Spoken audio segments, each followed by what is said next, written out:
conversación y análisis con punto de vista. Aquí comienza Reunión de Pauta, con la conducción de Sebastián Aguirre.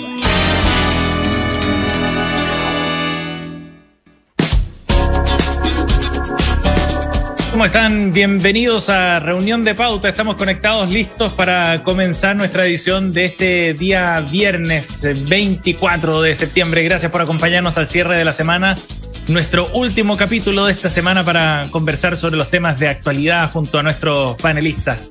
Estamos listos, nuestros panelistas también, así que le vamos a dar la bienvenida de inmediato al equipo de cada viernes. Ya están con nosotros el abogado investigador del Instituto de Estudios de la Sociedad IES, Guillermo Pérez. ¿Cómo está, Guillermo? ¿Qué tal? Hola, Seba. ¿Todo bien por acá? Muchas gracias por acompañarnos. También está con nosotros la directora de Estudios de Comunidad Mujer, ex secretaria general de Revolución Democrática y miembro del directorio de Rumbo Colectivo, Paula Poblete. ¿Qué tal, Paula? Hola, buenas tardes a todos. Bienvenida.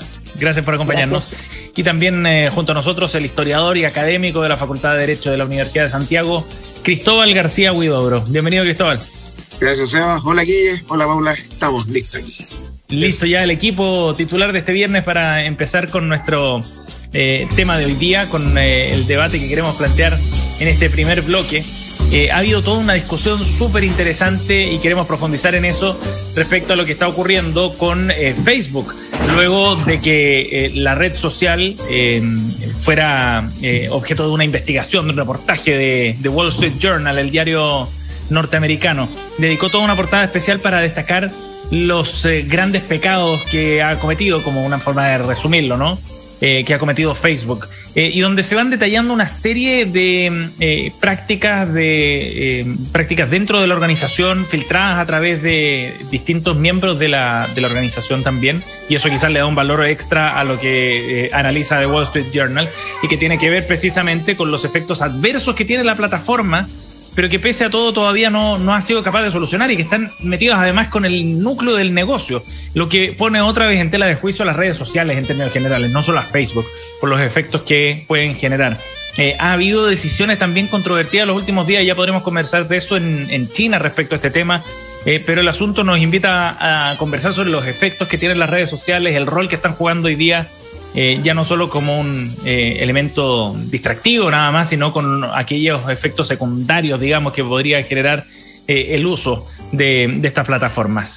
Porque, por ejemplo, según la información compartida por este diario, el Wall Street Journal, el fundador de la empresa permite en sus reglas que los usuarios puedan hablar en igualdad de condiciones que la élite de la política, la cultura, el periodismo, que sus estándares se aplican a todos, pero la compañía ha construido un sistema que en la práctica exime a los usuarios de perfil verificado de alguna o todas las reglas. Entonces se genera una segregación y una discriminación que bien interesante. Partamos con Guillermo, ¿te parece? Porque quisiera partir contigo, Guillermo, en particular, porque a lo largo de todos los programas de Reunión de Pauta tú vas también mostrando cierta mirada más crítica sobre el rol de las redes sociales y de la tecnología en particular. Sí, la verdad es que a mí esto no me sorprende tanto por lo mismo, porque he mirado harto de estas cosas durante el último año y durante los años anteriores también como cosas parecidas que se vienen dando desde hace harto tiempo y que en cierto modo también han ido escalando sin que nadie las pare mucho, ¿cierto? O sea, esta situación es dramática no solo por los hechos que muestra, que por ejemplo una parte del reportaje del Wall Street Journal muestra que en Facebook había, por ejemplo, tráfico de personas, algo terrible, pero también porque vuelve a ratificar una vez más, creo yo, que, entre comillas, el milagro de Internet de los años 90, esa expectativa, esa alegría con que se recibió este invento, tiene bastantes más sombras de las que pensábamos en un inicio, ¿no es cierto? Y que muchas veces nuestra posición o nuestra aproximación más o menos permanente respecto de estos avances tecnológicos es como una especie de obnubilación, de fascinación con el logro que termina como tapando las posibles tensiones de los problemas, ¿no es cierto? O sea, nosotros llegan estos nuevos inventos y pareciera ser que nuestra aproximación es como si la tecnología fuera neutra, ¿no es cierto? Como si los avances, los descubrimientos, todas estas redes sociales, todos estos inventos partieran de la nada y las personas que los inventan o descubren no hablaran desde una posición como definida en el mundo, ¿no es cierto? Y el mundo de Silicon Valley no es solo un mundo de inventores que están en su oficina entretenida haciendo nuevas tecnologías, sino que ahí hay una cosmovisión, una posición política, que se terminan plasmando a través de los dispositivos distintos que van creando. O sea, por ejemplo, pienso esta carrera espacial que tienen entre los multimillonarios, tiene mucho que ver con eso, o sea, con decisiones políticas, con ideas profundas sobre el progreso, sobre dinámicas relacionadas con la globalización, en las cuales ellos también intervienen.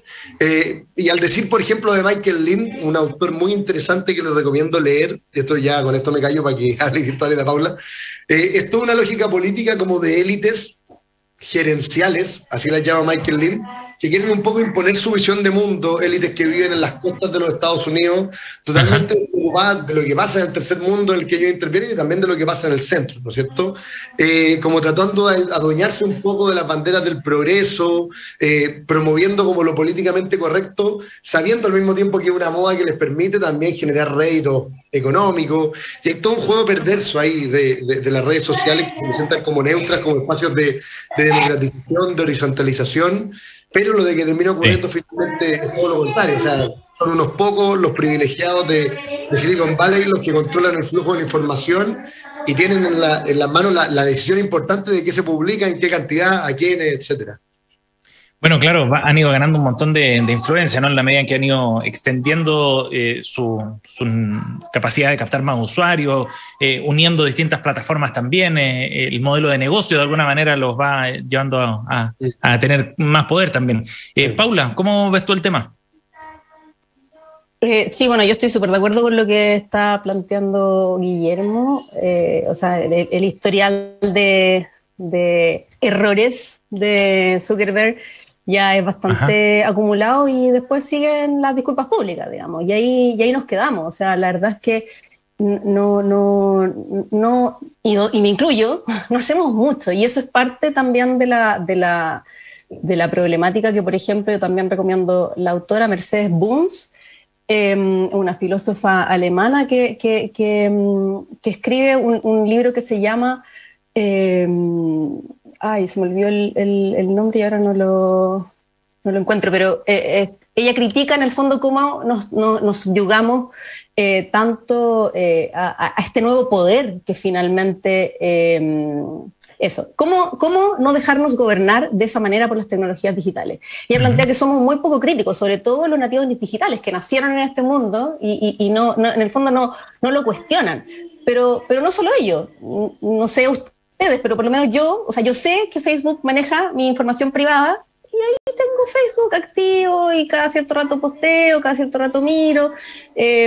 Sabemos, porque con el escándalo de Snowden, sabemos que nos tienen súper vigilados y ahí estamos, digamos, aguantando esa vigilancia. Entonces, lo toleramos, ¿no? Lo toleramos, claro. Y claro, no se trata, por supuesto que no se trata de que seamos todos programadores y que nos pongamos a inventar nuevos algoritmos, ¿no? Sino que se trata efectivamente de ser conscientes de que las tecnologías digitales son un mecanismo de poder que ha cambiado la gobernanza, que nos están gobernando y que por lo tanto nosotros no podemos perder la condición de individuos que nos oponemos a ese poder, ¿sí? O sea, es parte de la democracia, es sano para la democracia que los individuos que en el fondo haya una oposición, que haya una oposición responsable, ¿no? Y acá la verdad es que todavía no hemos logrado en el fondo organizarnos de manera tal de poder ser críticos de este poder que finalmente tienen las tecnologías digitales. Y Mercedes Bunz lo que hace es una invitación a eso, ¿no? A trabajar colaborativamente y activamente para protegernos entre todos. Cristóbal. Escucha, miren, a ver, yo tengo, más allá de suscribir lo que menciona la Paula y Guillermo, bueno, yo creo que hay que hacer un poquito de arqueología. Primero, la Paula mencionaba el caso Snowden, que es una cuestión que, claro, y como que ya le tiramos tierrita a eso, pero en el fondo estamos hablando de compañías como Google, Facebook, etcétera, que le entregaron las bases de datos a la NSA, a la National Security Agency, que hacía una revisión a través de un algoritmo de todas nuestras conversaciones. O sea, miren, por ejemplo, yo tengo amigos en Irán, ¿ya? Que eran compañeros míos en la universidad cuando estaba en el doctorado, ¿ya? Son buenos amigos. pero yo me imagino que yo estaba ahí cada vez que hablaba con mi amigo en Irán, ya sea por Skype o hablaba con ellos por correo electrónico, etcétera, que ahí terminaba en un servidor de la NSA mis correos. Ahora, en el fondo, yo sé que nada hace, nada teme, ¿me entiendes? A mí me da exactamente igual. Pero sí, pero existe un tema de principios donde estas compañías, tú lo decías, se dan en un momento, citando a lo que mencionaba el Wall Street Journal, de que se hablaban de los pecados. Estos son unos pecados que ya no son veniales, ¿me entendí? Aquí hay un tema particularmente complejo. Y a eso yo quiero añadir una cuestión para ponerle otro pelo a la sopa, que es lo siguiente. En uno de los reportajes, porque es una colección de reportajes que hace el Wall Street Journal, claro, hay una cuestión que me llama mucho la atención y a mí que me toca hacer clases, fundamentalmente a alumnos de primer año, que me ha tocado verlo también, que es lo siguiente. El Wall Street Journal hablaba del impacto negativo que tenía Instagram en las niñas, ¿no es cierto?, en las mujeres, ¿no es cierto? Sí. Particularmente con el tema a ver, ¿cómo decirlo?, de la autoestima. De la autoestima, pero eso tiene que ver fundamentalmente con la proyección de la imagen que ellas hacían, de distintas maneras que no es del caso venir a mencionar, pero que yo creo que la gente puede leer el reportaje, los reportajes son bastante buenos. Y de ahí me acordé de algo. Fíjate tú que el Guille, que bueno, tenemos más o menos la misma edad contigo, todos acá tenemos más o menos una comunión generacional. Y en general nosotros hacemos nuestros amigos conociéndonos, como hace la gente en común, al menos desde nuestra perspectiva, en reuniones de amigos, en reuniones sociales, etc. Pero tenemos generaciones de jóvenes que el día de hoy hacen sus amistades a través de redes sociales, y solamente a través de redes sociales.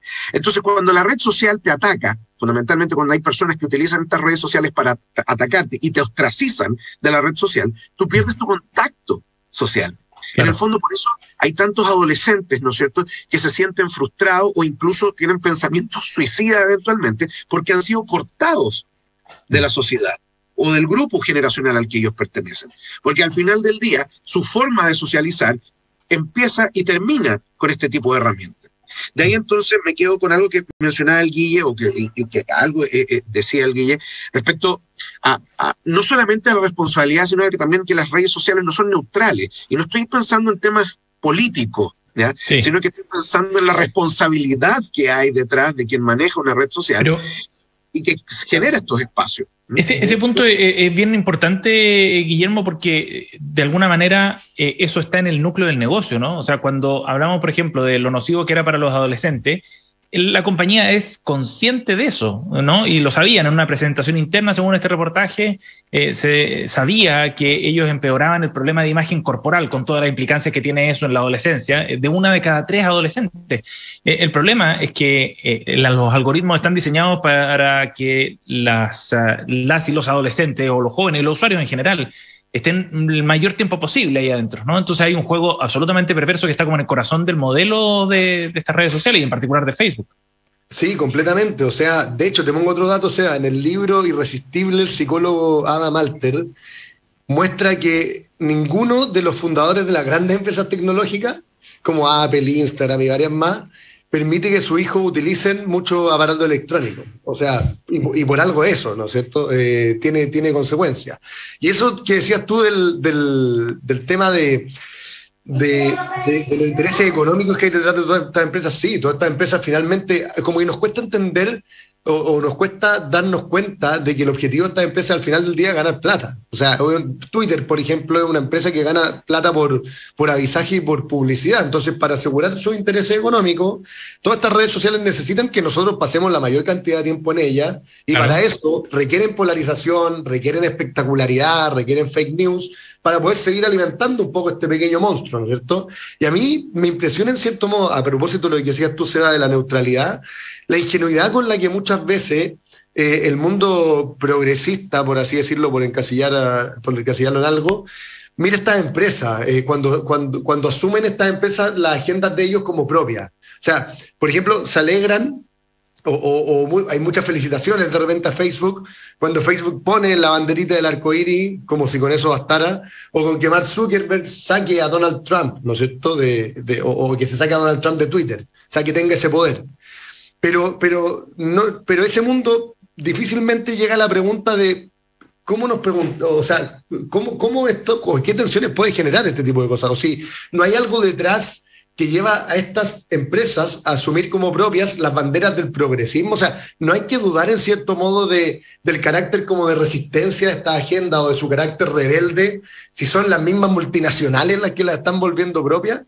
Entonces, y también una pregunta que generalmente es típica en la política, que cómo podemos aguantar, en cierto modo, y esto es una pregunta que ha tenido mucha influencia en Chile en los últimos 5 o 10 años, que la economía se inmiscuye en la política. Bueno, este es un caso en que la economía termina tomando decisiones políticas que son fundamentales. O sea, que una persona como Mark Zuckerberg tenga el poder para poner la información que él quiera poner dentro de las redes sociales es un poder político. Y eso obviamente es inmiscuir la economía, porque él está defendiendo su interés económico en la agenda política.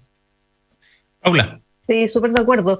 Y de hecho, eso es lo que planteé al principio, y yo me considero progresista y no soy para nada ingenua, y por supuesto que de hecho critico, sobre todo, por ejemplo, desde el feminismo, ¿no? O sea, que ahora el mercado se haya apoderado, el mercado que de suyo es parte del capitalismo, constitutivo del capitalismo, y que nos venda el feminismo, ¿no? O sea, habemos varios que somos bien críticos, y precisamente yo instalo la preocupación de que esto ha cambiado, que es un mecanismo de poder y que ha cambiado la gobernanza, y que por lo tanto tenemos que ser críticos.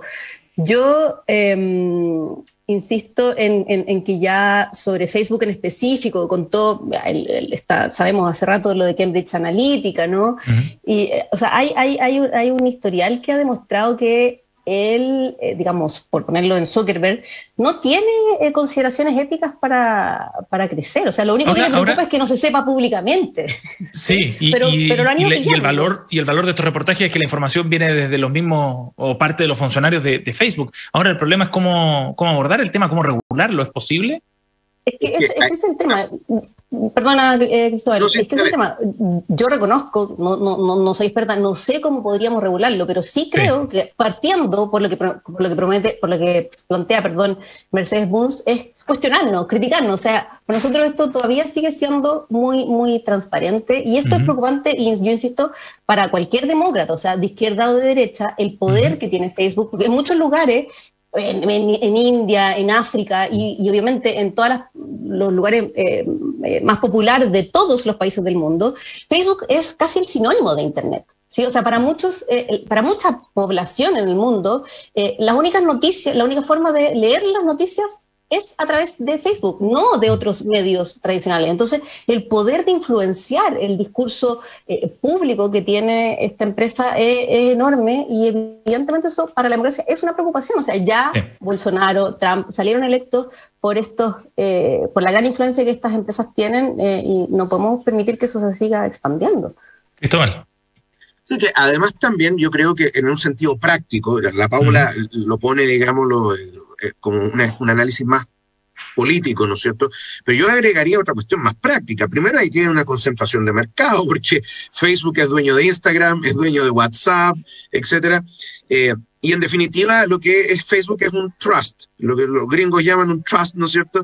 Y en realidad, claro, como es de un tipo nuevo de compañía, en fin, la legislación norteamericana no tiene muchas herramientas para ordenar, en definitiva, ordenarle a Facebook, ya, venda Instagram. ¿Ya? Claro. O, por ejemplo, que haya un ente regulador, ¿no es cierto? Así como está la FDA, está el Consejo, no sé, el equivalente al Consejo Nacional de Televisión.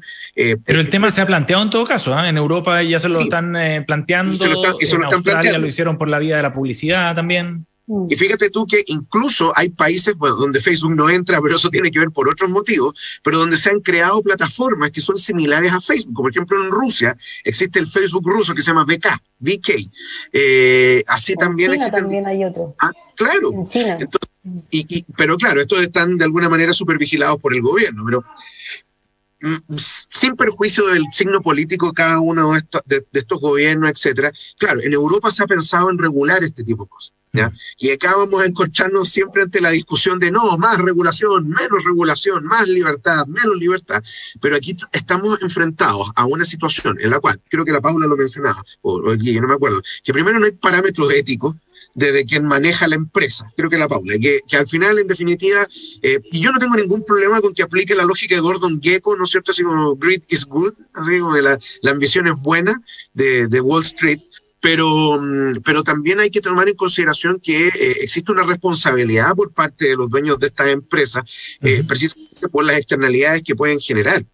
Y en estos momentos no hay ¿cómo se llama? Nadie ha hecho responsable a estas compañías de esto, y estos reportajes como los que hizo el Wall Street Journal son cosas que destapan un asunto que hasta cierto punto era un secreto a voces, pero como tú decías, Seba, esta información viene de adentro, ¿ya?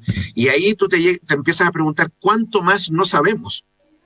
Sí, y el tema es que son externalidades que no nos habíamos enfrentado quizás nunca antes, ¿no? Que tienen que ver con modelar comportamientos sociales, modelar personalidades, generar o infligir daños, sobre todo en población más vulnerable, como los jóvenes o adolescentes.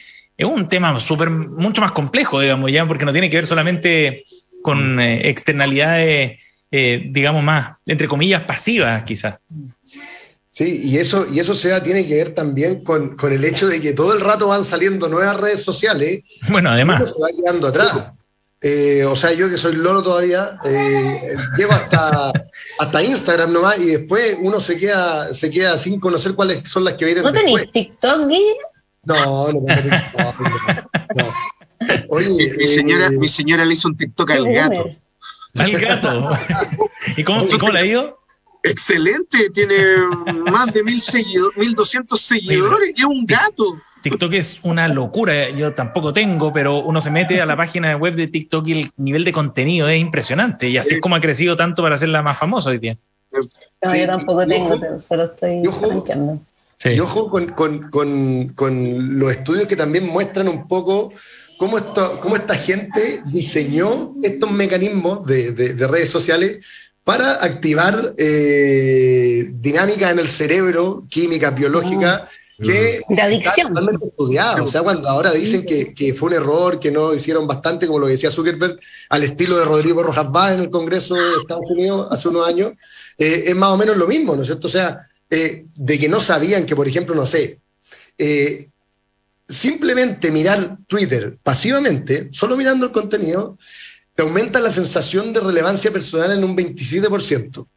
Y el uso activo, así dar me gusta, retweet, eleva ese número en un 51%.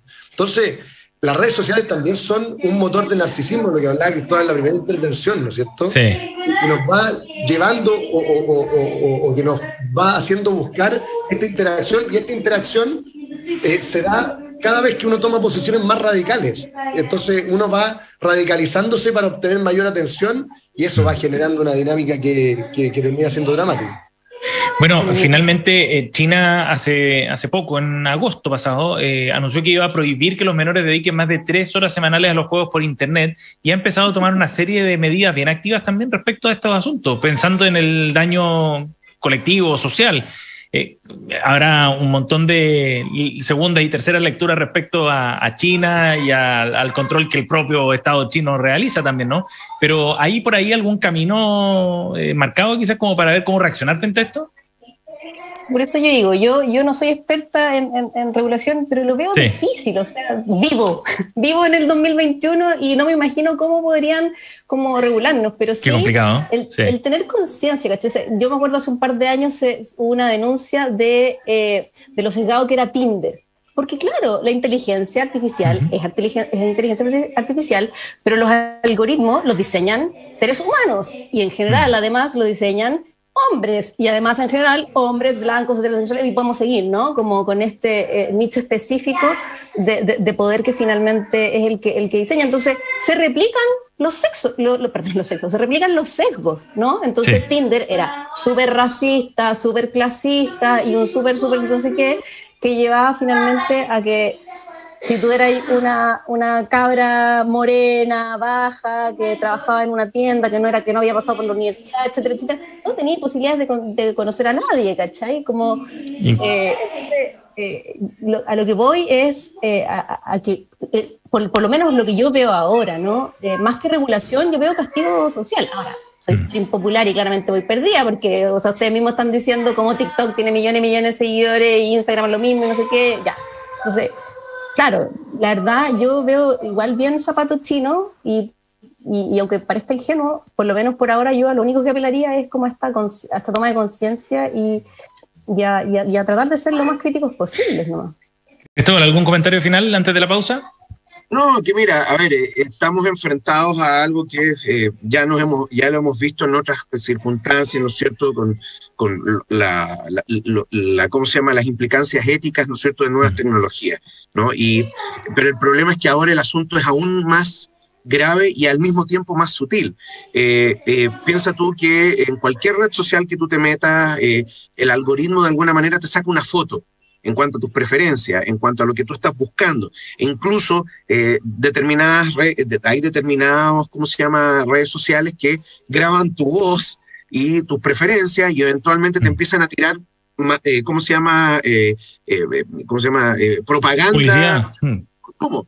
Entonces, el problema con eso es que tenemos primero, hay un tema de invasión a la privacidad. En segundo lugar, cómo esto afecta a nuestra interacción social, cómo afecta a la psiquis de determinadas personas que utilizan estos mecanismos para socializar, ¿ya? A mí, mira, el día de mañana me llegan a cerrar, yo tengo solamente Facebook, ¿cachai? Y uso WhatsApp para comunicarme con la gente. A mí me llegan a cerrar WhatsApp, en Facebook realmente me va a importar un carajo. Solamente por las fotos que tengo ahí me va a interesar, ¿ya? Sí. No tengo Twitter ni ninguna de esas cuestiones, pero hay gente que tú le haces eso y le matas su vida social.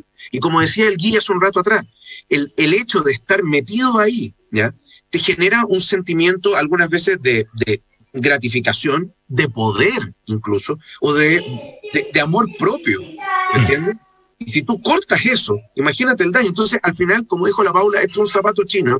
Y mira, como te digo, hay otra opción que es entrar a regular. Pero de ahí viene la pregunta. ¿Cómo reguláis? ¿Cuáles van a ser los intereses creados? Etcétera. Mira, o sea, yo puedo decir algo muy cortito. Guillermo, sí, lo último, dale.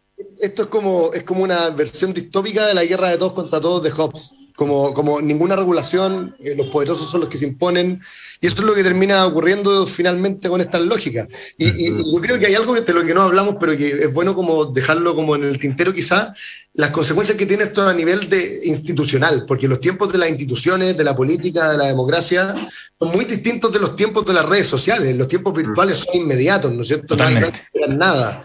Y esa desconexión entre ambas cosas, obviamente va a dificultar la crisis de democracia que estamos viviendo hoy día. Exactamente, sí, y es cosa de darse una vuelta por las redes sociales para comprobarlo. Estamos junto a Paula Poblete, Guillermo Pérez y Cristóbal García Huidobro aquí en Reunión de Pauta. Nos vamos a ir a una pausa, pero antes de eso queremos invitarlos a que todos los viernes se sumen al análisis jurídico que estamos realizando en Derecho a la Convención, el nuevo programa de Pauta con los abogados Marisol Peña y Gabriel Osorio. Este sábado también está disponible en pauta.cl y el domingo a las 10 de la mañana en nuestra red, en nuestra señal radial en la 100.5. Nos vamos a ir al corte y volvemos de inmediato.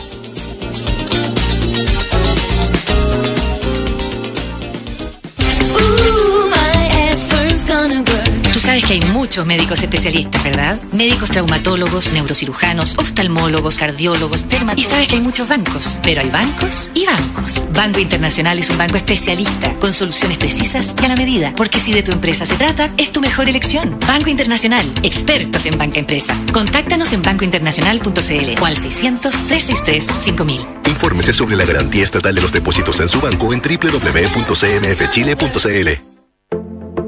GQ Auditores Consultores. Desde el año 2015, brindando servicios de consultoría en el área de auditoría, impuestos, legal y contabilidad.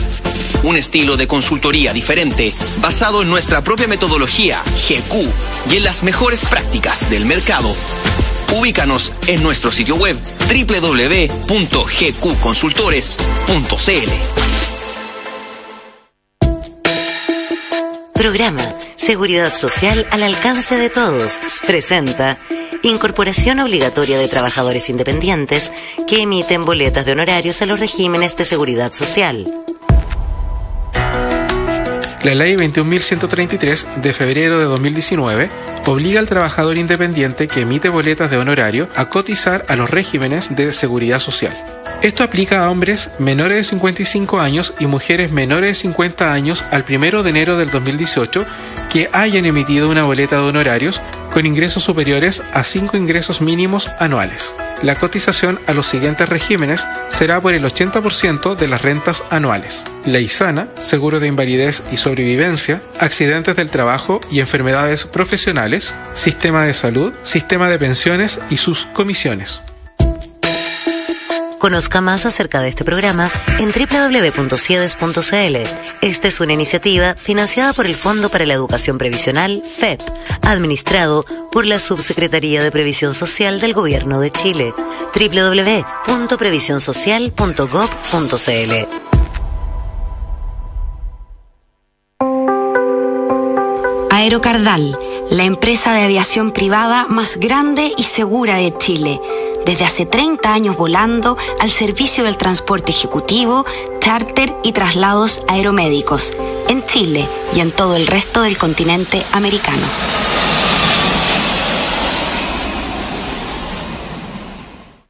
En Principal, creemos que ser expertos globales en inversiones es ofrecerte los mejores resultados en tus inversiones. Por eso, hemos sido reconocidos como la mejor administradora global de Chile de acuerdo a Morningstar.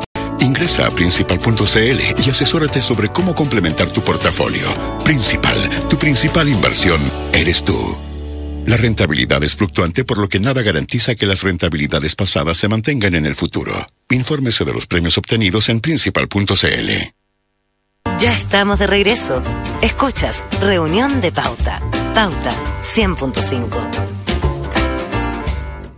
Ya estamos de vuelta en nuestro segundo bloque de esta edición de Reunión de Pauta de día viernes y volvemos para recordar la efeméride del día de hoy. Un 24 de septiembre, pero de 1936, nació el diseñador estadounidense de marionetas Jim Henson, el creador de la exitosa serie de televisión de los Muppets, personajes con los que realizó luego muchísimas películas. Murió el 16 de mayo de 1990, pero el legado, por supuesto, que sigue vigente.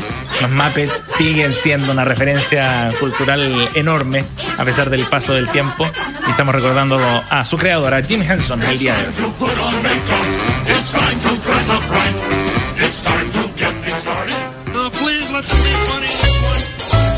Bien, vamos a las noticias coladas. Estamos aquí en Reunión de Pauta con Guillermo Pérez, con Paula Poblete, con Cristóbal García Huidobro, para ir a nuestras noticias que nos traen nuestros panelistas precisamente. Partamos, Paula, con el tema que nos propone para el día de hoy, para hablar de la primera generación femenina del Instituto Nacional, que nunca había visitado las dependencias ahí en el centro de Santiago hasta esta semana, el que marca también un hito dentro de este proceso de apertura del liceo emblemático. Paula. Sí, yo quiero vincular esta noticia con una que me parece, y espero que no haya pasado colada, que es la que se tuvo el fin de semana, de que los talibanes le prohibieron la educación a las adolescentes, que no permitieron que las mujeres entraran o volvieran a la educación secundaria. O sea, solo a las niñitas de primaria se les permitió volver. Y entonces yo quiero celebrar y recordar esta noticia de que las niñas por primera vez están yendo presencialmente al Instituto Nacional para decir que finalmente la educación para las mujeres siempre ha sido una conquista, ¿sí? O sea, nunca se nos ha dado desde el principio. Y eso también ocurrió en Chile, no solo en Afganistán, en el Medio Oriente. O sea, las mujeres tuvimos, acceso a las escuelas primarias 2 años después de que la tuvieran los hombres en Chile, en 1812, no en 1810, cuando se armó el plan de educación pública en Chile. Después el decreto Amunátegui, que es el que nos permite estudiar en la universidad, ocurrió 34 años después que empezara a operar la Universidad de Chile. Entonces, siempre ha sido finalmente una conquista, y esta conquista en específico de la mixtura del Instituto Nacional se la debemos a una pequeña de 11 años que se llama Marina Asensio, que el 2016 le escribió una carta a Bachelet, a Carolina Toá, y al rector Carolina Toá era la alcaldesa de Santiago, y al rector del Instituto Nacional, que en ese minuto era Fernando Soto. Ajá. Ella le escribe y le dice que su papá estudió ahí, y que ella también le gustaría estudiar en ese liceo, que además tiene unos ideales muy altos que promueve, que son dar a la patria ciudadanos que la defiendan, que la dirijan, que la hagan florecer y le den honor. Y ella le dice en la carta a la presidenta, le dice, y es muy injusto que las niñas no podamos estudiar en uno de los liceos que tiene esos ideales y que además tiene la mejor calidad en el país. Nosotros en Comunidad Mujer, de hecho, premiamos a Marina Asensio porque esta carta fue señera. De hecho, las autoridades la escucharon y también, gracias a su iniciativa, este liceo ahora es mixto, y yo le deseo a todas esas niñas, a esas jóvenes, que sus sueños y sus esperanzas se cumplan y que les vaya muy, muy bien, porque además nosotras tenemos, las más viejas, digamos, tenemos también esperanzas cifradas en ellas. Sí, por supuesto, y le va a hacer muy bien al resto de los alumnos también del instituto, a los hombres, ¿no? Que venían desde ya un tiempo ahí en el liceo. Cristóbal. Yo también espero que las mujeres lleven un poco de civilización al Instituto Nacional. Yo que tengo hartos amigos salidos del instituto y que me han llevado a conocer ese benemérito centro de estudios que aparenta ser Colina 1 en algunas partes de su arquitectura, criticable por lo demás. No, pero me parece, a ver, sin desmerecer lo que mencionaba la Paula, hay que señalar que esta no es la primera vez que las mujeres entran al Instituto Nacional, porque el Instituto Nacional tenía sus cursos femeninos antes, pero no era una cuestión, no estaban mezclados con la población, con el resto, ¿no es cierto? Entonces eran algo así como un curso vespertino. Pero existía, claro. Lo que pasa es que ahora tenemos una integración total y eso está súper bien. Si ustedes me preguntan a mí, yo no entiendo el porqué de la educación, digámoslo, la educación. Claro, a mí me interesa, yo preferiría, si ustedes me preguntan 20 veces, porque al final el mundo está hecho de hombres y mujeres, convivir educacionalmente con mujeres en un colegio mixto, ¿me entiendes? Yo creo que en ese sentido, bueno, hay otras personas que dirán lo contrario, pero a mí me parece una muy buena iniciativa y creo que mientras la Paula recitaba el discurso de Camilo Enríquez, ¿no? Respecto a los ciudadanos, etcétera, en fin, el primer foco de luz de la nación y todo ese tipo de cosas, creo yo que ese foco nunca alumbró bien sin las mujeres y hoy día estamos esperando que, ¿qué pasó? Sí, y que efectivamente ahora el cuadro está completo. Sin perjuicio de eso, eso sí, yo discrepo con algo de la Paula respecto al nivel de la educación en el Instituto Nacional, que ha ido en franca decadencia en los últimos años por razones que no son imputables indudablemente a las chicas que están entrando hoy día, pero que también hay un tema donde de alguna manera se ha desenfocado un poco, ¿no? el rol que tiene el Instituto Nacional y además el ataque que ha recibido el Instituto Nacional como colegio emblemático, así como si eso fuera algo malo. Entonces yo creo que este es el momento de tratar de rescatar esa educación de primer nivel que se recibía en el Instituto Nacional y sin duda yo creo que las chicas que hoy día entran de séptimo en adelante van a poder, contribuir precisamente a ese mejoramiento y esa restauración. Guillermo. Sí, yo lo voy a tomar de una perspectiva distinta, o sea, estoy totalmente de acuerdo con lo que dice Paula y Cristóbal, es un gran paso, pero también creo que acá dentro del Instituto Nacional, más allá de esta decisión, está el gran desafío para la nueva alcaldesa de Santiago, o sea, es importante ver cómo va manejando los focos de conflicto al interior del Instituto Nacional, que fueron en cierto modo muy importantes el año anterior al estallido social, ¿no es cierto? Y yo creo que cómo se manejen esos conflictos va a ser algo también determinante para el éxito de la alcaldía comunista a lo largo de Chile. O sea, están los ojos puestos en Santiago y hay que ver cómo la alcaldesa Hasler maneja finalmente ese conflicto. Pero esta noticia obviamente es una muy buena noticia y yo creo que es una muy buena partida también para ella en este sentido. Sí, de todas maneras. Buena noticia la que nos trae Paulete para destacar esta semana. Guillermo Pérez nos propone hablar de lo que está ocurriendo en la zona norte del país. En Colchane la crisis migratoria, el gran flujo de extranjeros por pasos ilegales ya tiene colapsados los servicios. El alcalde ha levantado un llamado de urgencia, también dice que hay una crisis humanitaria, Guillermo, allá en la zona. Sí, como dices tú, Sea, lo que se está viviendo en el norte es un problema muy, muy grave, muy complejo, con muchas dimensiones también. Colchane ha sido un pueblo al que le ha tocado sufrir los embates de las dimensiones negativas de la inmigración desde hace harto tiempo. Y la verdad es que este drama de la inmigración que llevamos viviendo hace varios años es muy complejo también porque pone sobre la mesa una serie de contradicciones o de puntos ciegos de tanto de nuestra clase política como también de nuestra organización como socioeconómica, por así decirlo.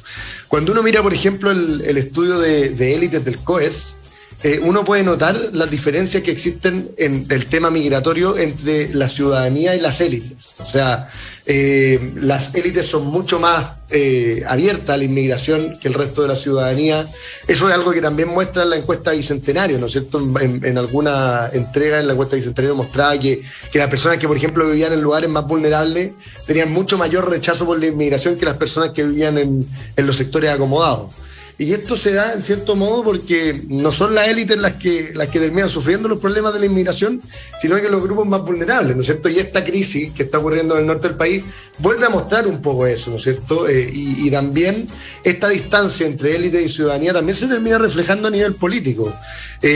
Como que cada sector político tiende a verlo como de una forma como unidimensional, por así decirlo. O sea, por ejemplo, la izquierda se centra en la existencia del derecho humano a inmigrar, en la existencia de estos discursos de todos somos inmigrantes, recibamos a todos. Y eso explica en cierto modo algunas propuestas como las que se hicieron cuando se estaba transmitiendo la ley de inmigración, ¿no es cierto? La pieza de turismo laboral y otras medidas que impulsan como este movimiento ilimitado. Y esta posición tiende a coincidir paradójicamente con la de la derecha más económica, que sostiene su apoyo a la inmigración como en los beneficios económicos que llega, o sea, mano de obra barata, es lo que tiende a decir mucha gente de la derecha económica.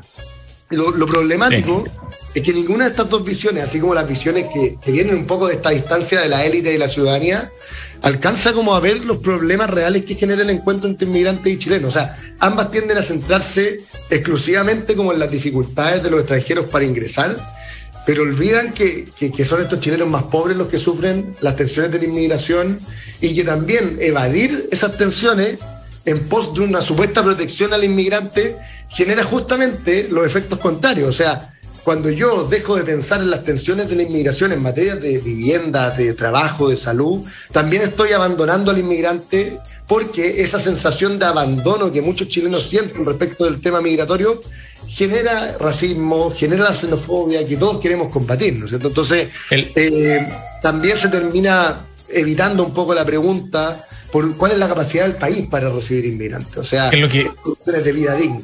¿Qué es lo que está pasando ahí, lo que mencionabas en Colchane, precisamente, lo que ya se está viendo por lo menos, en Cristóbal?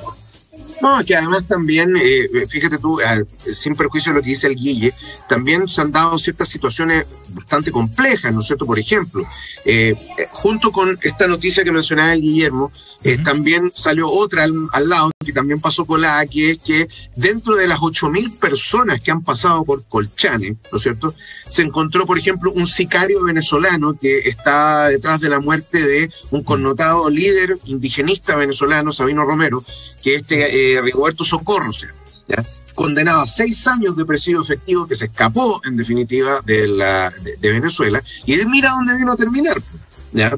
Entonces, a ver, el problema que nosotros tenemos hoy día es una crisis humanitaria espantosa en el norte de Chile, ¿ya?, donde yo puedo entender a la gente que viene huyendo del horror, ¿no es cierto?, que es vivir en Venezuela y bajo la tiranía de Maduro, lo puedo comprender, ¿no es cierto?, y que además también está tratando de hacer todo lo posible, ¿ya?, por ir a un país donde tienen lazos familiares, o por último donde existe la esperanza, ¿ya?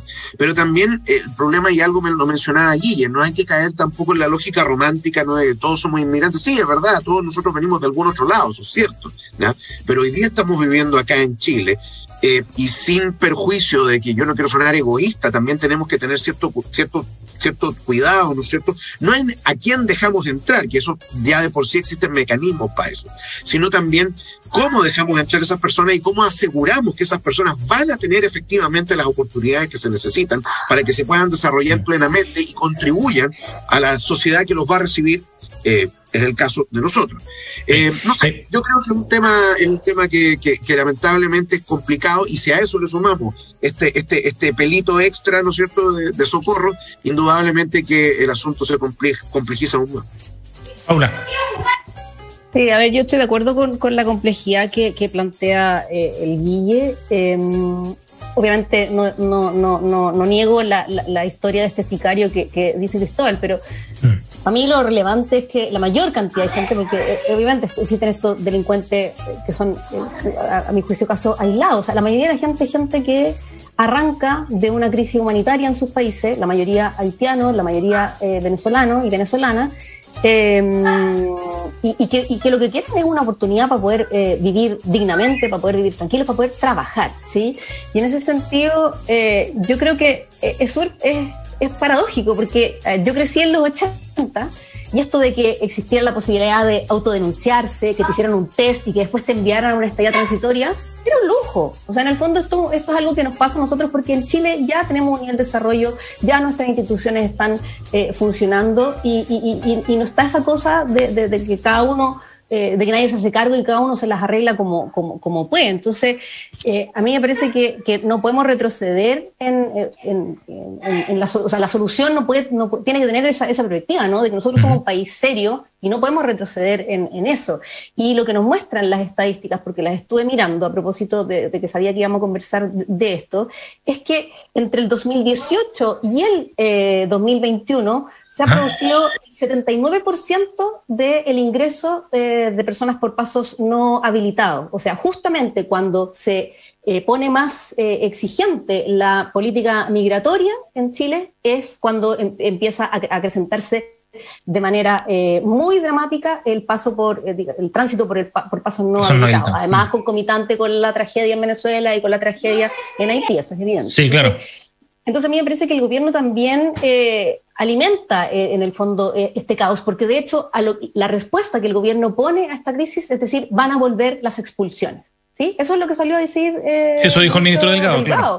Entonces, a mí me parece que esa, ya dijeron que ahora sí van a respetar lo que la Corte Suprema propone y todo, pero igualmente la crisis no puede resolverse con expulsiones. O sea, acá debiéramos efectivamente abordarlo con destinación de recursos para enfrentarlo, coordinarse con los gobiernos locales para poder, en el fondo, articular ahí una respuesta más sistémica y también ocupar la ley que existe. La ley migratoria ofrece la posibilidad de tener visas de reunificación familiar, visas de responsabilidad democrática que están suspendidas y otorgar también refugio. Entonces, hay mecanismos que se pueden, y como lo hicieron en Colombia también, que tiene un estatuto especial para las personas venezolanas, ¿cachai? Porque se entiende que ahí hay una situación inédita, ¿no? Entonces, sin contar esa necesidad también de una coordinación regional, ¿no? Ante una crisis como la venezolana, que se ha transformado en un éxodo enorme, comparable con el de Siria en su momento, después de la guerra. Bueno, estamos enfrentando un problema que no es solo chileno, por supuesto, sino que lo está enfrentando la región completa también. Vamos al siguiente tema y noticia colada que nos trae ahora Cristóbal García Huidobro para aprovechar el tiempo y alcanzar a comentar también algunos temas respecto a lo que está sucediendo en China en particular y con las últimas resoluciones adoptadas allá en ese país. Y una en particular que planteó en la Asamblea General de Naciones Unidas el presidente chino, Xi Jinping, anunció que su país dejará de participar en la construcción de plantas de carbón en el extranjero, Cristóbal. Entre otras cosas, ustedes saben que hoy día estamos en la semana de la Asamblea General de las Naciones Unidas y la temática ha sido precisamente el tema de la crisis climática. Ahora que se vengan a dar cuenta de todo el desastre que hay, llama la atención, pero bueno, por lo menos se están tomando algunos pasos. El presidente Xi no solamente ha señalado esto que mencionaba Seba, sino que además también China va a tomar pasos agresivos precisamente para disminuir su huella de carbono. No olvidemos la cantidad de carbono que produce la economía china, y además también va a girar también hacia tecnologías mucho más limpias. Esto yo creo que es un buen indicio, además también en el espíritu del Acuerdo de París, y además que se viene la COP26 en Edimburgo en unos meses más. Entonces esperemos que efectivamente esto no se quede en palabras de buena crianza y se quede solamente en las intenciones, y que ojalá aquellos países que son los que más contaminan tomen las riendas del asunto y tomen políticas que por lo menos, ¿no es cierto?, permitan darle viabilidad a la vida en este planeta por los próximos, no sé, 100, 500 o 1000 años más. Que marque un giro algo más drástico. Guillermo. Y uno se hace la pregunta, o sea, yo estoy de acuerdo con Cristóbal de que esto es una muy buena noticia, pero uno se hace la pregunta de cuál es el motivo para lanzar algo así, considerando que no creo que se hayan caído de un caballo y se hayan dado cuenta de que el problema climático era era real y que hay que salvar el mundo. Entonces a mí me da la impresión de que esto debe tener que ver también con el tema del COVID, de que hay mucha gente que los indica como culpables. No sé, ahí Cristóbal se maneja más, pero quizás esto también tiene que ver como con un lado de imagen respecto de algo más grave. Y con un negocio, pues Guille, ¿se acuerdan del output, ¿cómo se llama? Tecnológico que tiene China? Ya se vienen las baterías de litio, en fin. Los paneles, en fin. Claro. Eso iba a decir Paula. yo, o sea, eso iba a decir yo, como que seguimos viendo esta cuestión también como un negocio y eso es poco probable que resulte bien. O sea, acá lo que hay que planificar en el fondo, porque evidentemente ir a la carbono neutralidad es difícil, dejar de explotar combustibles fósiles es complicado, regular y racionar, por ejemplo, las industrias no contaminantes también es complejo, ponerle impuesto al carbono global es difícil, o sea, transferencia tecnológica desde el norte al sur para la adaptación, son cosas que se están proponiendo, pero que son complejas, ¿sí? O sea, por lo tanto, tenemos que, en el fondo, hacer una transición justa y la lógica del negocio no colabora para poder hacerlo. O sea, acá hay que ir pensando en mitigar la contaminación, en mitigar el daño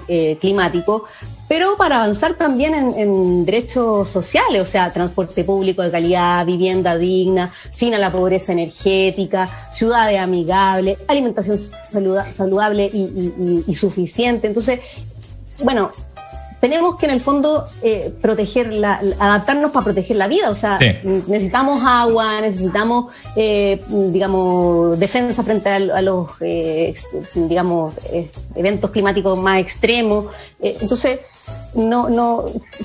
si ponemos el negocio por delante, no vamos a poder en el fondo abordar todas estas cosas.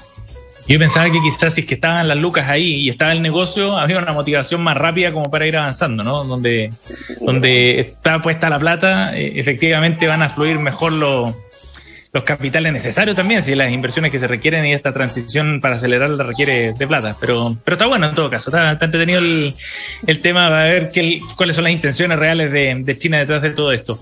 Los invito a que vayamos a nuestra última sección, a los datos recomendados y lo que nos traen Paula Paulete, Guillermo Pérez y Cristóbal García Huidobro, antes de que se nos vaya el tiempo del programa, los datos y sus recomendaciones para esta semana. Paula, partamos contigo.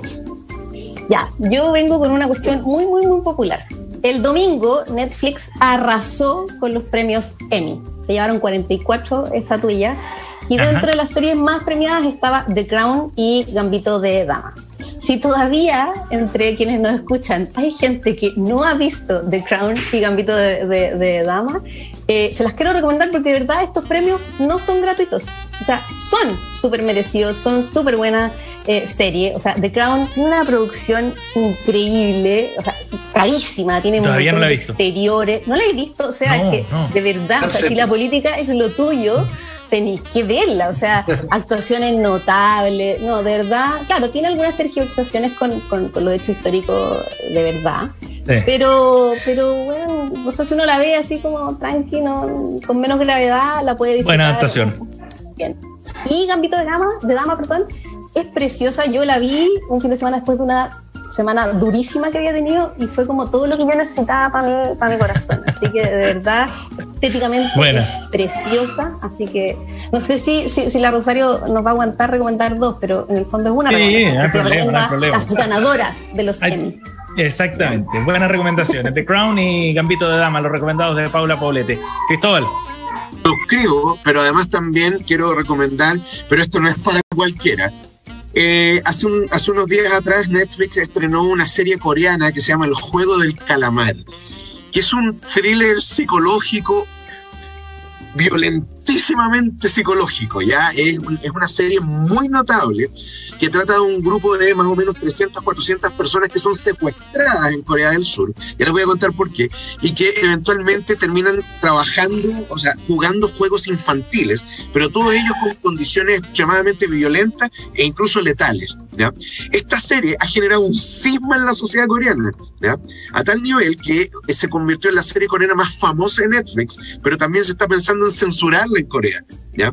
Por El Juego del Calamar, que cuando tú lo miras es un juego de niños, ¿ya? De hecho, pero que efectivamente ha generado esta cuestión. Ahora, es no es para todos, hay que tener un poco de guata para ver la serie, pero la recomiendo porque en el fondo lo que hace es analizar la psiquis de todos y cada uno de los personajes, ¿ya? Ahora eso sí, como que la mitad desaparecen en el primer capítulo, pero eso lo dejo para que ustedes lo vean. Medio spoiler, tremendo. Spoiler, Guillermo. Oye, yo lamentablemente voy a tener que cambiar de tono. Voy a ser el panelista fome hoy día de las recomendaciones, porque voy a recomendar también algo que es un poco un autobombo, que nosotros en el IES venimos hace un par de años sacando una revista, publicando una revista cultural de distintos temas, y ahora, esta semana, justamente publicamos el número 5 de nuestra revista Punto y Coma, que el tema principal es la reconstrucción democrática de Chile, ¿ya? Y tiene artículos de Marianne Glendon, de Manfred Svensson, un artículo de Consuelo Arauz con Catalina Sile, entrevistas a Pedro Morandé, Hernán Hochschild, Iván Valenzuela. Yo escribí un artículo sobre This Is Us, que también lo van a poder leer si la compran. Y el lanzamiento de la revista va a ser el próximo jueves 30 de septiembre a las 18:30 horas por Zoom, y va a estar Carlos Peña, Daniel Mansuy y Constanza Mikkelson. Y pueden comprar la revista en nuestra tienda online en www.ieschile.cl, con también la colección completa de los otros 4 números que hemos sacado hasta ahora. No es porque sea de muy cerca, pero de verdad que le ponemos harto empeño en esta revista, y yo creo que es un muy buen producto que logramos sacar acá en el IES. Bien, buena recomendación también de Guillermo Pérez, la revista Punto y Coma del IES, la serie de Cristóbal García Huidobro y de Paula Poblete también para el recomendado final de esta edición de Reunión de Pauta. Gracias a los 3 por acompañarnos. Buen fin de semana. Nos vemos. Chao, bien, cuídense. Chao, que estén muy bien. Y gracias a todos los que sintonizaron la 100.5 hasta ahora también. Ya viene Cristian Barken desde el Jardín. Que tengan buen descanso. Nos vemos el lunes. Chao.